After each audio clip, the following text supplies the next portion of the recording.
Bəzən böyük ideyalar kiçik addımlarla başlayır. Şagirdlərimizlə birlikdə Bilim Bakı mərkəzində iştirak etdiyimiz bu layihə bizim üçün həm öyrədici, həm də unudulmaz bir təcrübəyə çevrildi. Bu layihə çərçivəsində şagirdlər yalnız fikir irəli sürmədilər. Onlar öz biznes ideyalarını düşündülər, planlaşdırdılar və gələcəyin sahibkarları kimi ilk addımlarını atdılar. Komanda işi, yaradıcılıq, analitik düşüncə ilə şagirdlərimiz öz biznes planlarını hazırladılar, layihələrinin məqsədini müəyyən etdilər və bizneslərinin inkişaf yolunu qurmağa çalışdılar.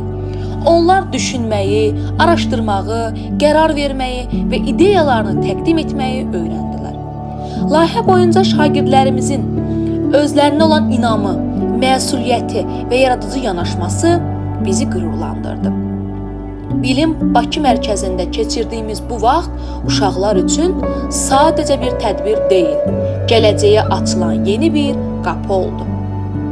Çünki bugün qurulan ideyalar sabahın uğurlu layihələrinə çevrilə bilər və biz inanırıq ki, gələcəyin uğurlu sahibkarları, liderləri və yenilikçiləri məhz bugün öz xəyallarının təməlini qoyanlardır.